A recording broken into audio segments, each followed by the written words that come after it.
Welcome to Research Matters with Unda and Kuda, an online show that is all about communicating the research taking place at NUST in efforts to promote the university's research agenda and the impact thereof.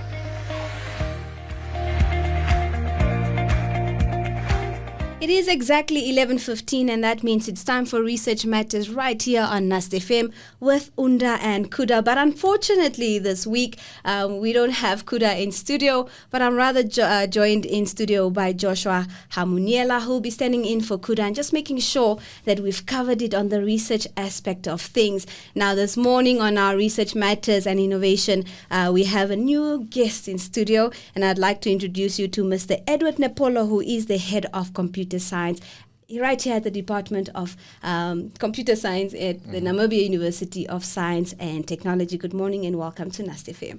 Good morning, Unda. Thanks for having me. No, it's a pleasure. Joshua, take us away. Thank you for having me as well, Kunda. And to really just start off this conversation, we want to know from Mr. Edward Nepolo, who really is Mr. Edward? Okay, it's an easy question, but very difficult to answer. Yeah, it's one of those ones when you hear it in an interview and they say, tell us about yourself. You're just like, where do I start? Yeah, I know myself, but Suddenly you don't know anything about yourself now. Yeah, I prefer to be called just by my first name, Edward. Okay, no Mr.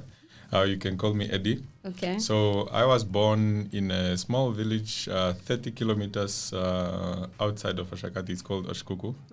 And I grew up in Oshakati, where I attended my grade 1 all the way till grade 10 at the Rundu Combined School then. And then after that, I went to attend my secondary school in Etosha, in Tsumeb. Oh, I went to Etosha. Really? Yes. Yay! At least I can relate to someone here at NUST. Yeah. So I was there for 2 years, grade 11 and 12, until I came here to Polytech to do computer science. That time it was IT, information technology. Okay. And so that's basically in a nutshell all about me. All right. Now, Mr. You said not Mr. Yeah, I'll just call you Eddie or Edward. Yeah. All right. Now, Edward, we hear this term a lot, which is now called lifelong learning. And you know how learning never basically ends. Can you tell us a little bit about your studies and why you made the choices that you did, especially coming into the field of computer science? Okay. My studies actually, to be honest, I haven't thought of, or I didn't actually dream of being a computer scientist. What I wanted to be was a geologist, because in school I was very good in geology. Yeah. So I thought, it was the formula then to work out what you want to do in the future. If you are good in this subject, then you do that in as your profession. Yes. So I was very good in geology, so I thought I was going to be a geologist. However, at the time when I was applying for university admission, a friend of mine told me about it. It was actually at the time when you were filling in these forms. You were looking at each other's forms. Hey, what are you applying for? Yeah. Then I'm like, no, I'm applying for geology. What about you? No, I'm applying for IT. Yeah. Then it's like, I'm like, at that point I didn't know anything about IT. And I asked, what's IT all about? Well, it's all about fixing computers. And then suddenly there was a spark. There was a spark and an interest. I scratched. Okay, I don't want geology anymore. I wanna go fix computers. Yeah. So just like that, I switched from geology to IT. Wow. And then I came to NUST to do. I think first it was a diploma in IT, and then I went on and on and on until I started. So I studied in IT. I studied specifically communication networks. Yeah. And it's my specialization. And then I later changed to cybersecurity, okay? And that was later on, once when I started working already. Yeah. And it was because of an incident that happened in my company at that time. We were hacked twice. Oh, wow. Yeah, while I was there, I was not the boss, but I was the one responsible for the infrastructure. Oh. So you could imagine I had to explain all these things, like why were we hacked and all this kind of stuff. At that point, I didn't know anything about, or not much about hacking. So then I had to make a decision that, okay, we can't have these hacking things happening to us all the time. I mean, it was the second time already. Yeah, we need a more secure network. We need to network. up our business, And then I decided then that, okay, since we can't hire a cyber security expert, one of us has to take that responsibility. So that's when I think that happened in 2014. That's when I went to study for my first cyber security certification. Yeah. That's when I diverted now from networks to cyber security. And right now what I'm doing is a little bit of a diversion from cyber security again because of my role now as a head of department. Yeah. We starting by next year, we will be rolling out a program in artificial intelligence and specializing in a lot of stuff. Robotics is one of them. So right now we are busy developing a robotics lab in preparation for that program. Yeah. So now, because of my role, I have to now venture into robotics again. Yeah, that's in a nutshell. When I think about it, it's all exciting, né? But I'm thinking as a grade 12 learner, when you heard IT and fixing computers, did you ever imagine that this is the world you were going to step into with cybersecurity, robotics? Did you think it was this vast? No, absolutely not. I thought at that point, I just thought of fixing computers. Yeah. Computer broken, you fix the computer. That's it. That's as far as I thought of it. Oh, wow. When I came into the into the midst of things, that's when I saw how vast it was and so many, opportunities. Yeah, exactly. Now, you mentioned there that you are busy with projects on cybersecurity as well as robotics, but perhaps you can just give an expansion on that to say that how are the students involved within that project here at NUST and perhaps with the external stakeholders as well. Yeah, specifically with the robotics one, the students are involved to the extent where we want them to be the ones that are driving the research aspect of this project. Yeah. Because the thing is, the students are so much capable of, the mind of a student is vast and they are capable of, anything. You just need to tell them in which direction to focus their efforts in, and then they'll do wonders for you. So they are involved to the extent that they are the ones that are sort of doing the groundwork, the technical stuff, and all these kinds of stuff. And we have, of course, some corporate companies that at the moment it's just one. Okay, we have a local bank, which I can't say at the moment because it's not yet official. Yeah. But they have come forth to fund our project. The with a very good amount of sponsorship that would allow us to buy all this robotic equipment that we need to equip our lab with. I mean, you can't just study robotics and not do robotics. Exactly. It's boring, And students don't like that. Students want to do stuff. They want to break stuff, not the literal breaking, but they want to, they want practical. Yeah. So because of that, they are involved, and they are these corporates are involved, and we are actually busy with the procurement process now of the equipment. Okay. Is that the only project you are involved in at the moment, or is there something else on the table? No, there's lots of others. There's another one. There's another one which involves Honda, right? So what we are doing, Honda is an extension of one big one that we are doing. We are collaborating with a university called Aalborg from Denmark in robotics as well. Yeah. So on that, we are doing a research on a robot that is able to advise shoppers on sustainable shopping practices, right? You don't say.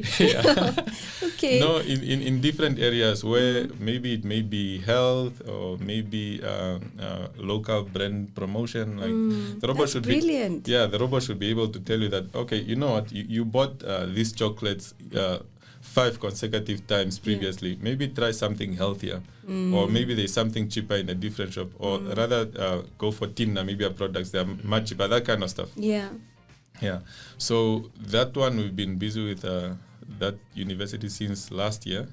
So now Honda is joining us. They might be coming to Namibia in September to join us in the research of that project, and it's exciting stuff. And we want to get or to expose our students to these big brands. These guys have been in the business of research and robotics for many years before us. And if we can open up that market, Honda is a Japanese company. If we can open up this market for Namibian students to the Japanese market, I mean, the opportunities are endless. It's only going. The sky is literally the limit. It seems. Exactly. But I keep referring to you as Mr. Edward, and my tongue says don't do it. But nonetheless, we'll be heading on a short musical break. But I wanted to understand why you submitted this song, and it's by Kawala, and it's titled "Do It Like You Do." Is there a specific reason you chose the song? Does it remind you of something? Student life, maybe? No, it doesn't remind me of student life. It just brings out the happy person in me. If you listen to this song, there's lots of instruments, and it's a happy song. All right. And the first time I heard this song, I was actually I'm actually studying for my PhD right now. Hey, let's get it! Congrats! Thank you. So at one of my visits to my supervisor in Stellenbosch, I walked into the Stellis shop. To buy some stuff. You are in Stellenbosch, buy some stuff about merchandise. Yeah. So this song was playing, and it just brought out the vibe in me, and I wanted to dance to it, but I couldn't because it's in a shop. People are gonna be wondering what's wrong with it. Yeah. So I like it because it brings out the energy out of me. All right. Now we're gonna let the listeners get to this groove as well. Maybe in studio you can show us the moves you wanted to do in that shop. But for now, do stick and stay. It's NUST FM, and we are still reinventing sound. Welcome back. If you just joined us, you're still listening to Unda and Joshua right here on NUST FM, and we're live with Edward. I got it right. Who is the head of computer science department right here at the Namibia University of Science and Technology. Now, just for interest's sake, with all the responsibilities that you're juggling, and even the fact that you're pursuing your PhD and have all these projects, what does your typical day look like when you wake up in the morning? Do you have hectic schedules, or you just have your life so well balanced that you never feel overwhelmed? Well balanced, you can remove from that. Okay, I'm gonna remove it. Typical day is very, very busy. One thing that is typical of my day is meetings. Meetings every other time. Yeah. Meeting here, meeting there. And I would actually get to the office around 8 to 9 o'clock. Yeah. Right. And then the morning session or the morning part of the day is dedicated to meetings and meeting people that are coming for assistance to the office and all this kind of stuff. Yes. And then the afternoon would then be dedicated to the office, like the actual office work, because the whole morning I'm busy, at meetings and meeting these people. Yeah. But then there is work that needs to be done within the office itself. So I'll dedicate the afternoon to that. And then if I don't have evening classes, because I have to give classes also. Sometimes yes. My goodness. Yeah, afternoons and sometimes evenings. If I don't have evening classes, then the evening would then be dedicated to my studies. Oh, wow. Then I would go maybe till sometime midnight. Right. And then you repeat the cycle the next day. The so cycle repeats. what coping mechanisms have you put in place just to make sure you're not burnt out? Because I'm sure with all of this, you get to a point where you're just like, well, I could use a break. Honestly, I've actually been advised that I should perhaps start jogging or doing some cycling just to keep my body active and stuff like that. But I've not been able to do that. The time doesn't allow. Time does not allow. But I do two things. One thing is that I stay at home all the time when it's weekend. Yeah. It's Friday, not Friday. Yeah, Friday, Saturday, Sunday. I'm at home 24/7. I don't move. Right. And then another thing that I do is I try to, just do things little by little. I don't want to consume myself with too much work in one go. I mean, take small tasks slowly throughout the day, like lay them out throughout the day, and then by doing so, maybe you don't really burn yourself out. Yeah. And you're still accomplishing everything you've set out for yourself. Yeah. Now, Edward, we really want to know from your perspective, what do you think the field of computer science will look like in the next 10 years in terms of the current and perhaps with the projects that you also have on board? That's a really good question. You know, the opportunities are endless. The possibilities are endless. You know, I have this one philosophy, right? And it goes like, if you take care of the country will take care of you, right? So for me, as the head of the computer science department, I take the responsibility of you know, creating a future for everyone very seriously. And I don't know if you guys might have read, or maybe you might have or might have not, read one of these government development frameworks. Government development frameworks. We have the Harambee Prosperity Plan, we have NDP5, we have Vision 2030. Yeah. One of them, which is the NDP5, says that we have we want to realize we want to turn Namibia into a manufacturing country, right? And you can't really speak of manufacturing without speaking of automation. Otherwise, you are just, you know, going backwards. Exactly. And when you speak of automation, inherently you put in AI, artificial intelligence. You know, before we started, we were talking about smart robots and all these kinds of stuff. Yeah. So we want to make sure that we use the opportunity to give the skills that is needed to the Namibian labor market, right? We need to make sure that the Namibian labor market is equipped with these skills to turn this industry into the manufacturing industry that we want to achieve. Yeah. And we have to do it with our own human capital. Okay, that is very important. We don't want to, I mean, we can use assistance from other countries, but what we don't want... That shouldn't be the sole... That shouldn't be the sole, you know, the sole source of our skills. Yes. We don't want to import skills. Yes. At best, we want to export these skills. Exactly. Right? So we are very, very serious with when it comes to the future of this country, and when it comes to, and you know, I don't know the exact statistics, but a very big number, a significant portion of our labor market is made up of the output of our universities, of our local universities. Yeah. So if we really want this future for our country that we are envisioning, we have to make sure that the quality that is being put out by the universities is what we want. Yeah. You know? Don't compromise it. We are not compromising Yes. anything. Yeah? So if we take care of the country like that, I can maybe one day retire knowing that, okay, I've made my contribution to the country, and I can sit at my home in my old age and expect the country to give back to me. Yeah. Yeah. And perhaps lastly, before we let you go, we really want to know what is that one thing that you would want to achieve in your career? Say when we all call it now done and dusted, Mr. Edward, what do you want to be known for? Yeah, that's a very big question. No pressure. How many minutes we have? Because I might take long on this one. It's But, fine. Take okay. your time. Okay. I would like to be known as that one person who has made contribution to the skills development part of the country, right?